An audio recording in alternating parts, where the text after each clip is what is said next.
Ce que j'entends dans les questions là, mais est-ce qu'elle va se présenter, pas se présenter? Que cette simple question soit dans nos esprits.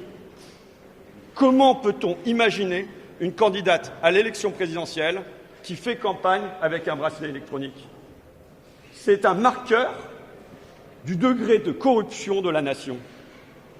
Parce que, oui, on a déjà eu un ancien président de la République, Nicolas Sarkozy, qui est entré à l'Élysée avec son bracelet électronique. Et donc, finalement, il y a une accoutumance à ça, ce que note l'ONG Transparency International, qui dit que la France dégringole dans le classement de lutte contre la corruption et que face à ça, on a une léthargie politique. Pour moi, simple question, que ça vienne à notre esprit, que Marine Le Pen puisse faire campagne avec bracelet électronique, est le marqueur d'une acceptation de la corruption dans notre pays. Marine Le Pen est coupable. Elle était 2 fois reconnue coupable de détournement de fonds publics. 4,1 millions d'euros volés aux contribuables françaises et français. Et donc, elle est une délinquante. Voilà la seule conclusion que l'on peut tirer de cette décision de justice.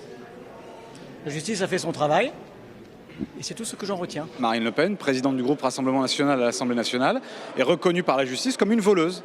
Elle a volé le contribuable européen, elle a volé les Français, plus de 4 millions d'euros. Elle a mis en place, c'est la justice qui le dit, un système d'emploi fictif pour enrichir son parti, pour détourner la loi. Elle est une délinquante et donc, avant même de savoir si elle devrait ou pas être candidate à la présidentielle, c'est leur primaire interne cet après-midi avec M. Bardella, moi je pense qu'elle ne devrait même plus siéger comme députée ici à l'Assemblée nationale. Ces gens passent leur temps à dire tolérance zéro et en réalité c'est le parti du tous pourri. Ce qui sépare Marine Le Pen d'une candidature à l'élection présidentielle, ça n'est pas simplement un bracelet électronique, c'est son sens morale et l'intégrité dont elle fait preuve vis-à-vis de cette condamnation qui est encore une fois extrêmement grave.